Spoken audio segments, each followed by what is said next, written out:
estudantes! Como vocês estão? Tudo bem aí? Estão se cuidando? Eu sou a professora Joelma e hoje o tema da nossa aula é relações diplomáticas entre o Brasil e a Espanha. Mas antes da gente começar no nosso tema, vocês sabem onde fica a Espanha? Vamos dar uma olhadinha aqui no mapa? Vamos lá! Aqui, ó, a Espanha fica aqui em cima. Vocês sabem que continente é esse?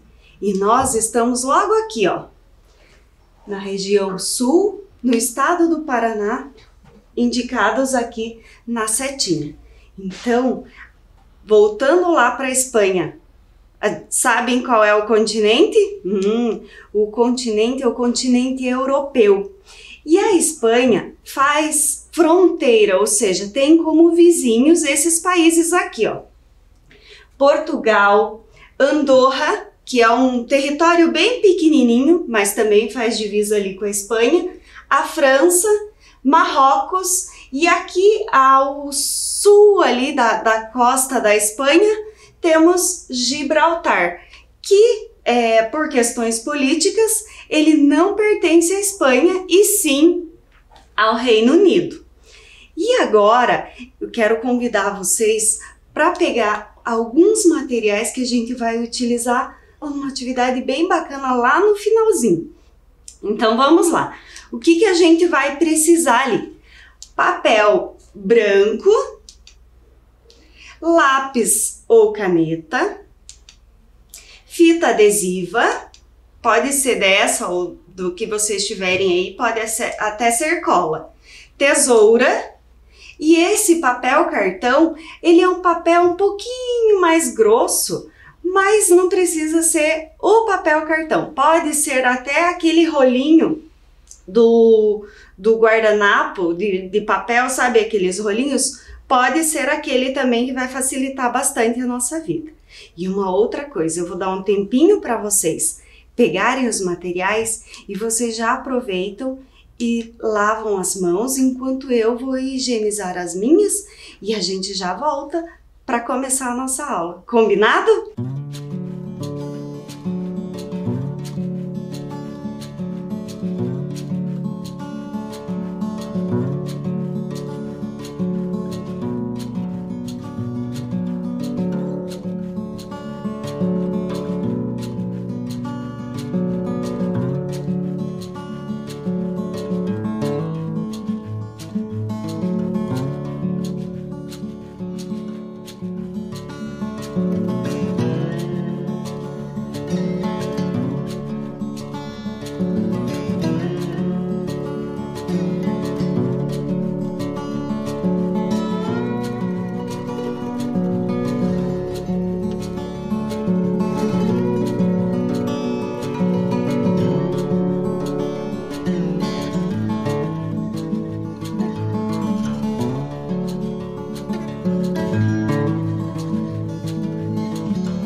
Tudo pronto? Já pegaram os materiais? Já estão com as mãos limpinhas?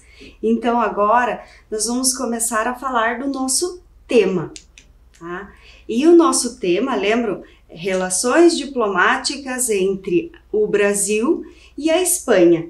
E vocês lembram o termo diplomacia, o que quer dizer? Então, diplomacia é a arte de preservar ou defender os direitos e interesses do Estado em uma negociação com governos estrangeiros. E o diplomata é o responsável por representar os interesses de um país lá no exterior, principalmente mantendo as relações, as boas relações internacionais. E o diplomata, ele pode exercer as funções tanto na embaixada quanto no consulado. E o embaixador é o mais alto representante do governo em um país estrangeiro. E a embaixada é a representação oficial de um governo dentro do território de outra nação. E olha que legal, cada país tem apenas uma embaixada de cada nação parceira, sempre localizada na capital do país. E no nosso caso, então, é em Brasília. O Palácio Itamaraty, ele foi projetado pelo Oscar Niemeyer e inaugurado lá em 1970. E é a sede do Ministério das Relações Exteriores. E lá no Palácio do Itamaraty estão localizadas todas as embaixadas estrangeiras que têm acordos de cooperação com o Brasil nas mais diversas áreas. E já na Espanha, olhem lá, na Espanha é o Palácio de Santa Cruz. E o Palácio de Santa Cruz foi construído lá há muito tempo, no século XVII.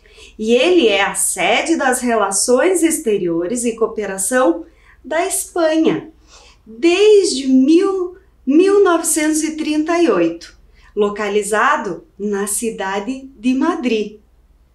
E as relações entre o Brasil e a Espanha referem-se às relações bilaterais, né, e diplomáticas que reforçam os laços históricos, culturais, humanos e políticos. E o representante do Brasil lá na Espanha é o embaixador Pompeu Neto. Olhem lá na tela de vocês, esse é o embaixador extraordinário e plenipotenciário do Brasil na Espanha. Por que ele é plenipotenciário? Porque ele tem plenos poderes para representar o Brasil lá na Espanha. Além de representar o Brasil na Espanha, também ele representa o Brasil no Principado de Andorra. Lembra aquele território que eu mostrei para vocês lá no comecinho da aula? Então, ele representa a Espanha e Andorra também, tá? Diferente da embaixada, os consulados podem ter vários postos dentro de um mesmo país, facilitando então o acesso de serviços à população, conterrâneos e estrangeiros. E não há limite de consulados para cada país. E cada consulado tem o seu cônsul, que é o representante maior ali, o cônsul geral. Então, cada um tem o cônsul. E no Brasil, existem também a seção consular da Embaixada da Espanha em Brasília. Vou mostrar para vocês o mapa. Em Brasília, e existe daí o consulado geral em São Paulo, tá? No Rio de Janeiro, Salvador e Porto Alegre. Olhem bem no mapa, porque agora nós vamos falar de nós aqui, ó. E no Distrito Consular de São Paulo, há uma série de consulados e vice-consulados e consulados honorários que colaboram com o Consulado Geral na prestação de serviço. Como vemos no mapa, a demarcação do Consulado Geral da Espanha em São Paulo, essa região que está aqui em vermelho, ela tá englobado ali 3 estados diferentes de 3 regiões do Brasil. Se vocês olharem lá, ó, Mato Grosso do Sul, que é do Centro-Oeste, São Paulo, que é do estado de São Paulo, e nós aqui, o Paraná, da região Sul. Então, o Distrito Consular de São Paulo é responsável por esses 3 estados. E olhem lá, esse é o Consulado Geral da Espanha em São Paulo. Dá pra gente ver ali as bandeiras, né? Então, o nosso consulado honorário aqui presta, né, serviço, então, dentro do Distrito Consular de São Paulo. E o representante, o cônsul geral de São Paulo é o Miguel Gomes de Aranda e Vilém, que está, então, no cargo desde setembro de 2020. E aqui em Curitiba, nós temos uma consuleza, que é responsável pelo consulado honorário da Espanha aqui em Curitiba.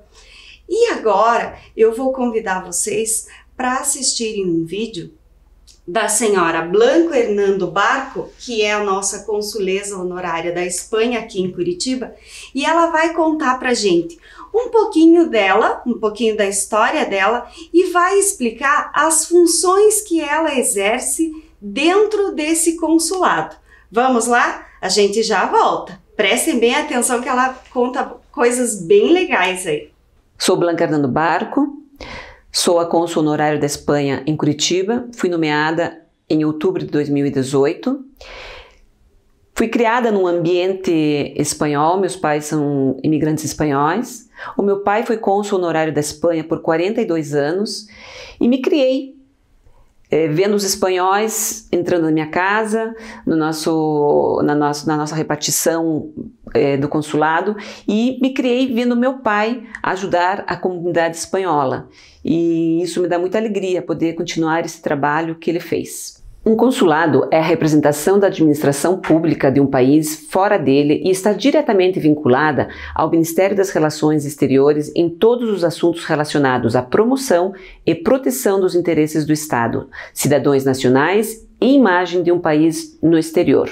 Os principais trabalhos de um consulado são a emissão de passaportes, a tramitação de nacionalidade espanhola, a transcrição de casamento, a tramitação do óbito espanhol, fé de vida e outros pequenos informações ao público em geral.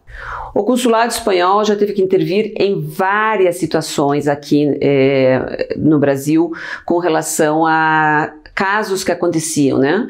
Em Curitiba, por exemplo, recentemente nós tivemos que intervir na ida de um corredor de motos para a Espanha. Com a pandemia, os brasileiros foram proibidos de entrar na Espanha, então essa pessoa nos procurou aqui em Curitiba, desesperado, porque o campeonato era agora dia 12 de julho, e ele precisava muito ir para a Espanha. Só que com a proibição, ele teve que comprovar que ele era um esportista. Nós fizemos toda a tramitação e o Consulado Geral da Espanha em São Paulo concedeu uma autorização para ele entrar na Espanha. Também somos muito procurados para espanhóis que são presos, quase sempre com tráfico de drogas, e empresários que têm muitos problemas. Enfim, o consulado normalmente intervém quando o cidadão espanhol tem um problema aqui no Brasil, seja residente ou não residente. O embaixador é um título conferido ao chefe de uma missão diplomática em embaixadas e representações junto a organismos internacionais. Pertence a ele ou não a carreira diplomática. É prerrogativa do primeiro-ministro indicar embaixadores e qualquer cidadão pode ser designado. É um cargo muitas vezes político. Já o cônsul-geral é um título conferido a um diplomata que chefia um consulado geral. O cônsul honorário não é um funcionário do governo espanhol. Sua nomeação se faz a título honorífico. Trata-se de um cidadão espanhol com bom perfil local que se mostra disposto e capacitado a agir na sociedade estrangeira em que está inserido, em favor dos interesses do Estado espanhol e de seus nacionais. Não recebe qualquer remuneração ou desembolso de despesas e não dispõe de repartição nos moldes de uma repartição consular espanhola para os auxílios que presta. Trata-se de um serviço voluntário para auxiliar a comunidade espanhola residente e, em casos de emergência, os viajantes espanhóis que aqui se encontrem. No meu caso, eu fui escolhida pela colônia espanhola. É um processo, ser cônsul honorário é um processo muito longo e difícil. Uma vez que a colônia espanhola em Curitiba fez um abaixo-assinado, solicitou a minha nomeação, o meu processo demorou 3 anos até que o Estado espanhol me nomeou cônsul honorário da Espanha. Na verdade, os consulados fazemos uma ponte entre os países, entre a Espanha e o Brasil neste caso. Muitas vezes também ajudamos a pessoas, pessoas que estão passando por aqui, que estão com necessidade, que não conseguem muitas vezes voltar para a Espanha, apesar dos tempos modernos, eles chegam que não têm dinheiro, que perderam o passaporte, tudo isso nós ajudamos as pessoas a fazer. Nem sempre os diplomatas podem fazer aquilo que querem, porque existe uma série de leis que devem ser seguidas. Mas houve uma ocasião, um diplomata que realmente ele não fez aquilo que deveria ter feito, o que estava no papel, mas ele salvou 5.000 vidas. Foi o diplomata Ángel Sanz Brits, na Segunda Guerra Mundial. Ele era embaixador da Espanha em Budapeste, na Hungria, e ele salvou 5.000 judeus do Holocausto. Os judeus, eles iam até a embaixada alegando que eles eram judeus sefardis. Os judeus sefardis é uma ramificação dos judeus que foram expulsos da Espanha em 1492 e são considerados espanhóis. Então este embaixador, vendo a gravidade da situação, eles pediam passaportes para estas pessoas como espanhóis e assim eles podiam sair da Europa e fugir para outro lugar. E ele foi reconhecido por Israel como justo entre as nações em 1989. Assistiram o vídeo, viram que ela conta as funções dela dentro do consulado, é bem bacana, né? E agora vamos falar um pouquinho do momento em que os espanhóis chegaram aqui no Brasil. E por falar em espanhóis, então foram vários imigrantes e eles estavam juntos, né? Imigrantes quer dizer, então, que as pessoas saem do seu país de origem e vão morar em um outro país. E a imigração espanhola no Brasil aconteceu em momentos diferentes, não foi uma vez que os espanhóis chegaram aqui. Não, eles aconteceram lá. No período colonial, nas ondas migratórias do final do século XIX e início do século XX, e dentre as correntes de imigrantes europeus que se dirigiram ao Brasil até 1929, os espanhóis formaram o terceiro maior contingente de imigrantes, superados apenas pela Itália e por Portugal, ou seja, italianos e portugueses. E durante a década de 1930, com a eclosão da Guerra Civil Espanhola, o fluxo de espanhóis aqui no Brasil aumentou. Então, olhem lá, a Segunda Guerra Mundial, que aconteceu lá do período de 1939 e 1945, que foi um impacto gigante para o mundo todo, né? E pensem na Europa ali, os impactos dessa guerra. E a Espanha, além dos impactos da guerra, também sofreram com a ditadura de Francisco Franco, que durou ali mais ou menos 40 anos.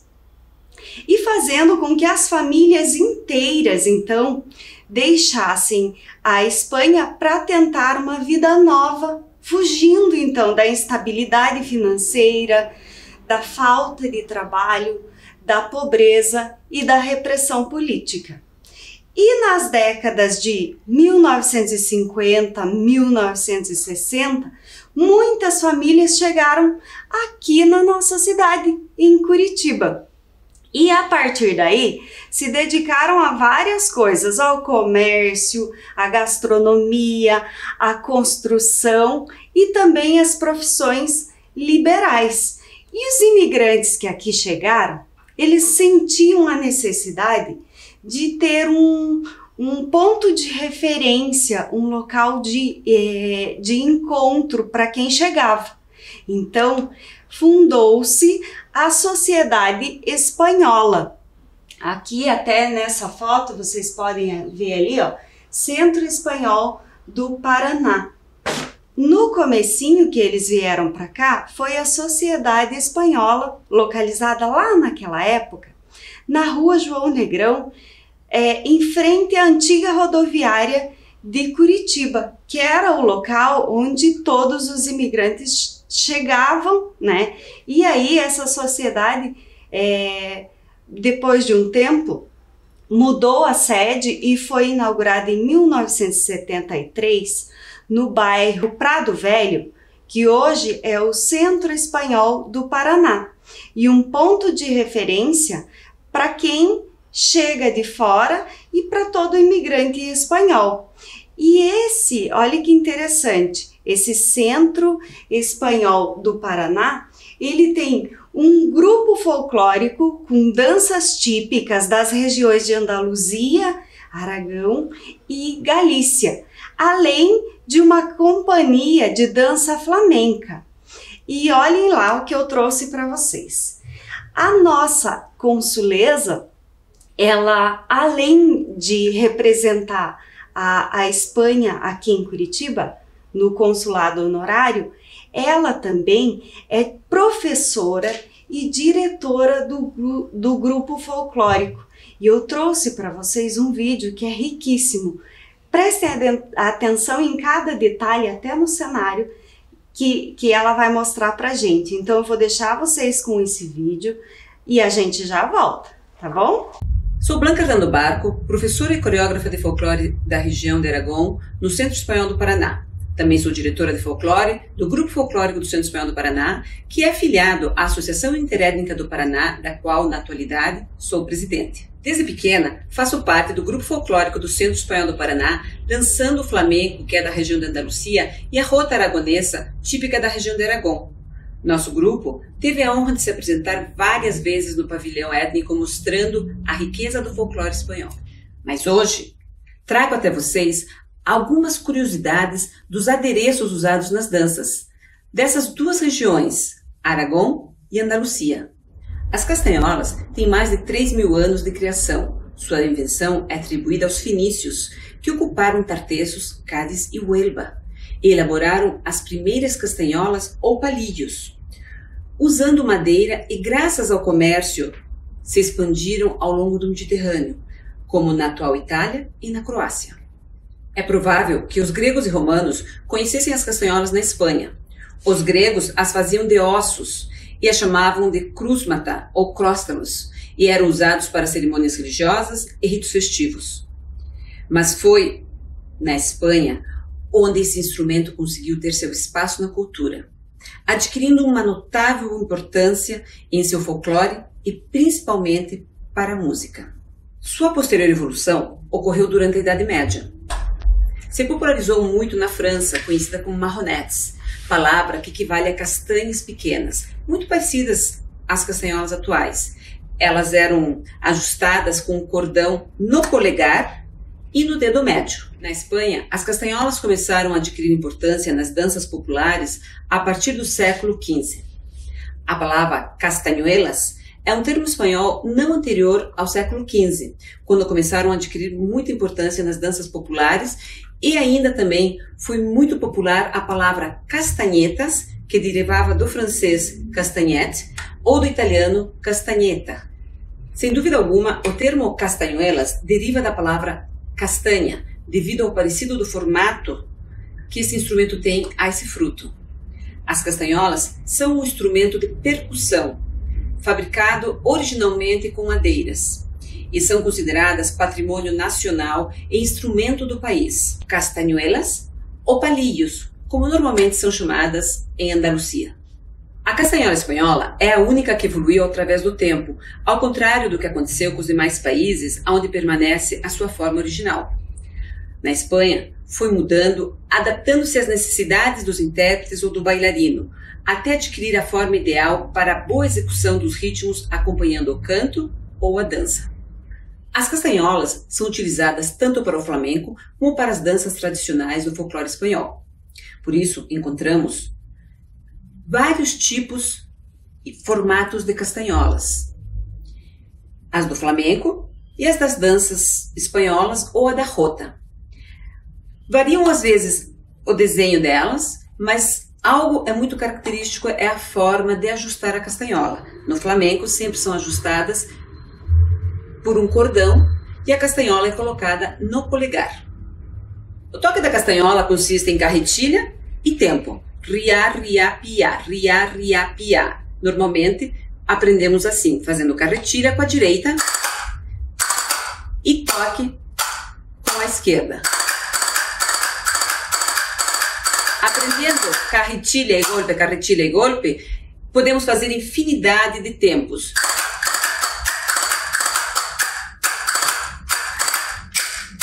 O uso das castanholas nas danças folclóricas não utiliza o cordão para o ajuste, e sim elástico. No caso, eu toco a jota aragonesa. A castanhola é colocada no dedo do meio e o toque é por impulsão.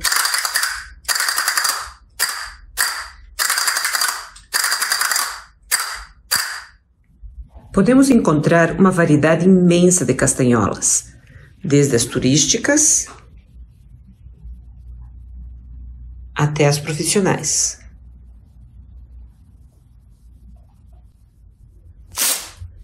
O leque foi levado à Europa no século XVI pelos portugueses através das rotas comerciais do Oriente. O leque, tal como conhecemos hoje, abrindo e fechando, teve origem na Espanha no século XVI. Em 1802, existiu em Valência a Real Fábrica de Leques. Existe uma infinidade de leques, modelos, cores, para todas as ocasiões. Dos mais simples aos mais elaborados, aqueles pintados à mão e até aqueles para dias de casamento. O leque é um adereço muito utilizado na dança flamenca e na dança espanhola. É um leque especial chamado de pelicón. É um tamanho bem maior para poder ser visto desde o palco e os movimentos são girando o punho, movimentos suaves.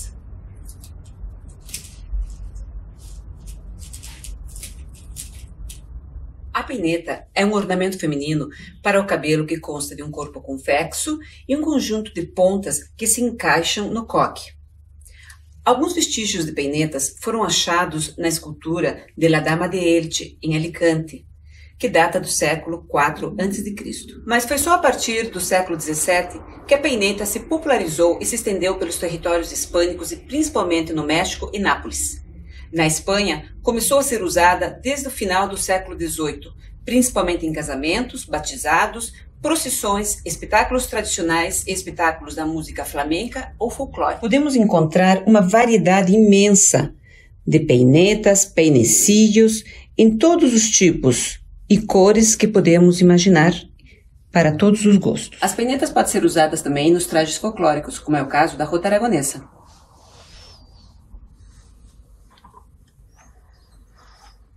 Também são usadas nos típicos trajes de sevilhanas.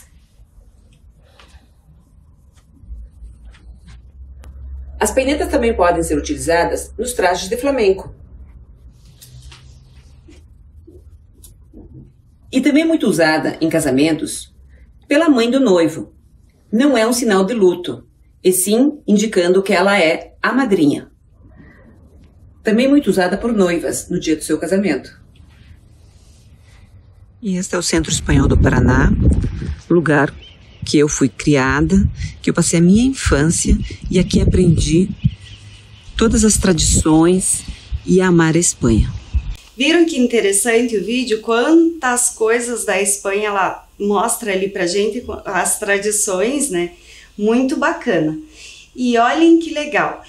Em 1991 foi criado o Instituto Cervantes, que é uma entidade pública subordinada ao Ministério das Relações Exteriores e Cooperação, que tem como principal função a promoção da língua espanhola e das línguas cooficiais da Espanha, que é o galego, o basco e o catalão, e a difusão da cultura espanhola nos países de língua espanhola no mundo todo.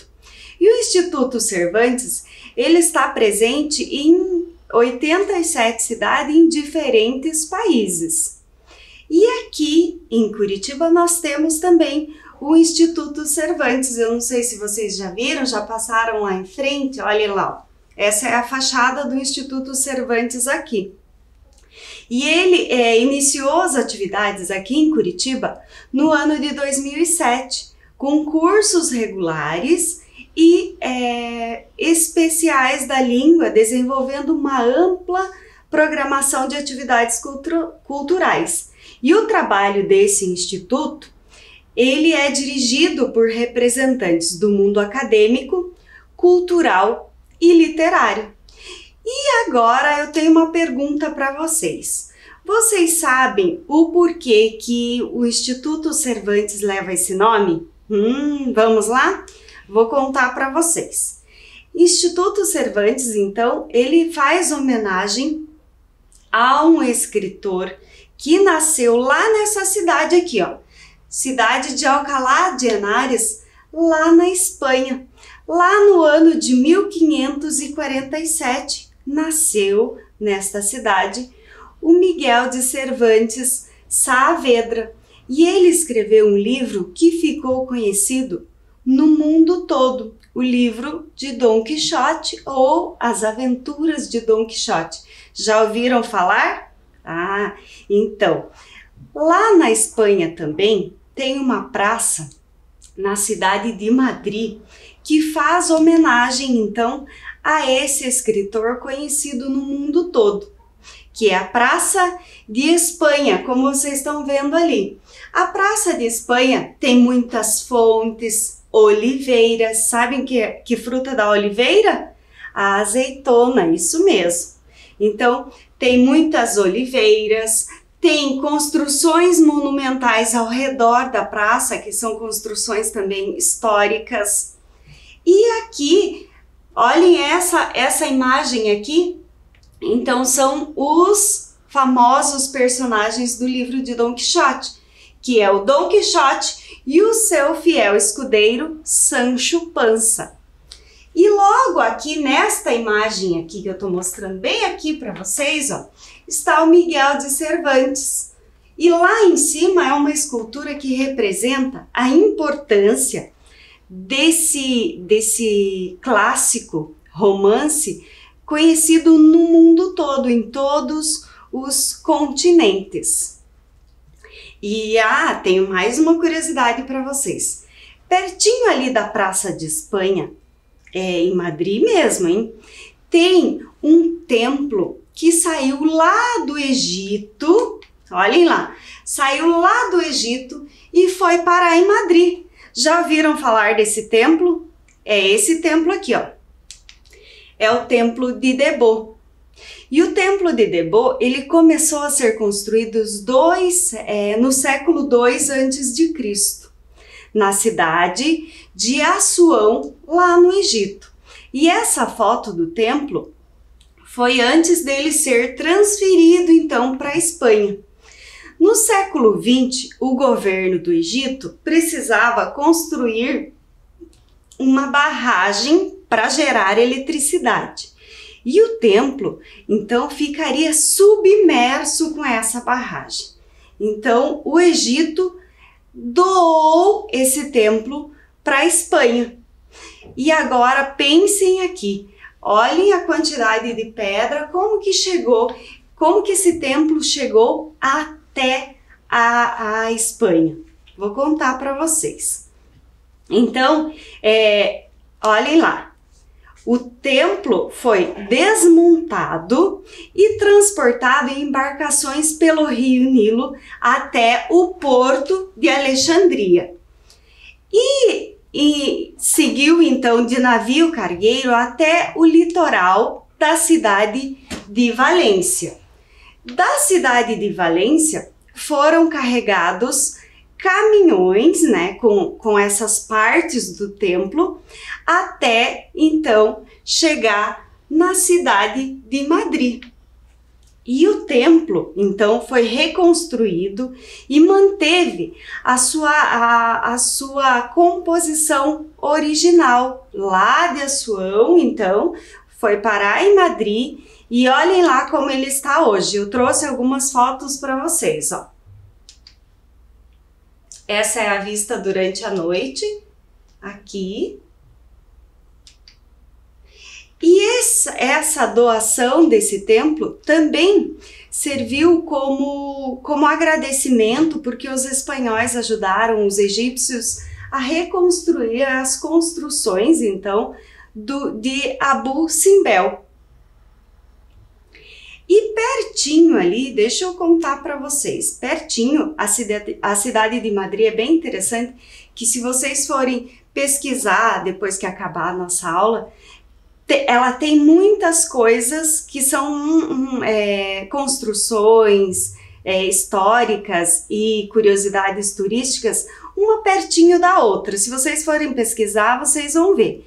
E também, próximo ao Templo de Debo, tem o Palácio Real, o suntuoso Palácio Real da Espanha, que fica na cidade de Madrid também. É uma viagem pela história da Espanha, embora ele não seja habitado pelo atual rei, o Filipe VI, ele não mora com a família lá, mas esse palácio continua sendo, olha a estrutura dele, continua sendo então o Palácio Real oficial, a residência oficial do rei.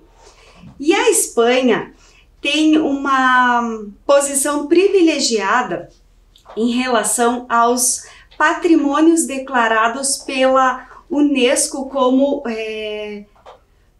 importantes para a humanidade. E lembra, UNESCO, Organização das Nações Unidas para a Educação, a Ciência e a Cultura. Eu vou mostrar para vocês dois desses espaços, que é a Catedral de Burgos, que fica no município de Burgos, e as obras de Antoni Gaudí, que é um arquiteto espanhol. Essa obra fica em Barcelona, mas ele tem outras, e eu deixo aqui como dica para vocês, quando terminar a aula, porque a gente ainda tem algumas coisinhas para falar, procurem a lista dos patrimônios declarados pela UNESCO lá da Espanha. São mais de 40 itens e é uma coisa mais interessante que a outra. E sabiam que aqui em Curitiba tem uma praça também que faz homenagem aos imigrantes espanhóis? É a Praça da Espanha. E a Praça da Espanha está localizada aqui, ó, se vocês olharem o mapa de Curitiba, no bairro Bigorrilho, na rua Coronel do Sítio. Mas antes de ser praça, esse terreno era uma chácara chamada Jucaluz e eram criados cavalos de raça. Depois teve experiência com pomicultura, que é a criação de árvores frutíferas. Depois disso, o terreno foi doado para a prefeitura e a prefeitura transformou esse local numa praça. E o primeiro nome da praça foi Praça Áurea. Depois, essa praça fez homenagem ao pai da pintura paranaense, que é Alfredo Andersen. Depois, lá em 1956, há quase 70 anos, a praça então foi transformada em Praça da Espanha. E a Praça da Espanha, olhem que interessante, ela faz homenagem então aos espanhóis, aos imigrantes espanhóis, e as pinturas da praça têm relação com as cores da bandeira da Espanha. Olhem que legal. Além disso, as paredes em arco que vocês estão vendo aí na tela, além das cores, né, tem as paredes em arco que fazem referência à arquitetura mourisca. E a arquitetura mourisca faz referência à arquitetura islâmica desenvolvida no norte da África e em partes da Espanha e Portugal. E a praça também conta com um parquinho e um palco. E esse palco é utilizado para eventos culturais, como dança, música, teatro. Claro que isso tudo acontecia antes da pandemia, os eventos na praça estão suspensos. E lá na praça também temos homenagem ao escritor espanhol Miguel de Cervantes. Além do busto do Miguel de Cervantes, tem o Centro Cultural que leva o nome dele. Olha lá, Centro Cultural Miguel de Cervantes. E dentro do Centro Cultural de Miguel de Cervantes, tem o Ateliê La Mancha e a Sala Dom Quixote. Lá, nesse espaço, são oferecidos cursos para a comunidade para várias idades. Além disso, claro, temos também a Casa da Leitura, que faz parte do Centro Cultural de Miguel de Cervantes. Ela era antes o Farol do Saber e agora é a Casa da Leitura, que está integrada ali nesse centro. Quanta coisa a gente viu, não é mesmo? Vimos lá desde as relações diplomáticas do Brasil com a Espanha, já vimos curiosidades da Espanha para a gente conhecer um pouquinho, para entender o porquê que nós aqui fazemos homenagem aos imigrantes espanhóis. E agora eu vou propor para vocês uma atividade. E essa atividade, então, lembra os materiais que eu falei lá no comecinho? Nós vamos começar essa atividade aqui. Eu vou pegar os materiais para a gente fazer, eu vou começar aqui e aí vocês vão terminar em casa, combinado? Então vamos lá para a nossa atividade? Eu vou propor para vocês, para a gente criar uma cápsula do tempo. O que é uma cápsula do tempo? Eu vou explicar para vocês como é que a gente faz e aí vocês seguem em casa fazendo depois. A cápsula do tempo, quando a gente abrir essa cápsula, a gente volta ao passado. Mas agora, olhem lá. Então eu peguei aqui, lembra o papel cartão? Peguei lá 30 centímetros do papel cartão. Por que tão grande assim? Porque aí aqui a parte de baixo, a gente vai colar aqui e a parte de baixo depois a gente corta para dobrar e colar para ficar um fundo igual esse aqui, ó. Do mesmo papel eu fiz aqui. E a tampa, eu fiz uma tampa, mas se vocês não quiserem fazer no mesmo formato, aqui em cima, dá também, porque aí essa cápsula vai ser fechada com fita, tudo certinho. Então, por isso que eu falei que se vocês tiverem um rolo de guardanapo também dá, porque daí a gente só fecha ele. O que a gente vai guardar na nossa cápsula do tempo? Então, vocês vão pegar a folha em branco de vocês e vão anotar lá o nome, a data, podem pôr o horário e eu vou pedir para vocês a primeira coisa. Colocar dentro tudo que vocês escrever, um pequeno texto, e colocar aqui dentro tudo que vocês aprenderam neste dia de hoje, tá? Tudo que vocês acharam que foi mais importante, se vocês foram pesquisar alguma coisa na internet, incluam nesse texto detalhes, podem colocar detalhes, enrolem o papel e coloquem aqui. Outra coisa que eu vou pedir para vocês também é para que vocês façam, podem fazer esse em tópicos ou se quiserem, quem gosta de escrever bastante pode também. Escrever numa folha como que tá a vida de vocês hoje, qual a relação de vocês com os familiares, a gente já falou bastante dessa questão de se relacionar, então coloquem a relação de vocês com os familiares, com a escola, como que vocês estão lidando com essa questão de aulas remotas. Então escrevam tudo que vocês estão pensando aí, relatem e guardem. Ai, professora, eu queria guardar alguns objetos. Se for objeto pequeno, dá para guardar. O interessante nessa atividade é que vocês escolhem um tempo. Vocês podem escolher, então, eu quero abrir no final do ano. Eu vou abrir daqui 2 anos. Então, vocês vão estipular isso e aí vão fechar. Vocês podem pegar lá a fita adesiva de vocês, guarda tudo que for de interessante, fecha bem essa cápsula e guarda num lugar bem escondido. E aí, ao final do tempo, pode ser o final do ano, vocês vão abrir e voltar ao passado e descobrir o que aconteceu, tá? Então, essa é a atividade, vocês podem continuar fazendo. Infelizmente, o meu tempo acabou. Eu deixo um enorme abraço para vocês, se cuidem e até o nosso próximo encontro.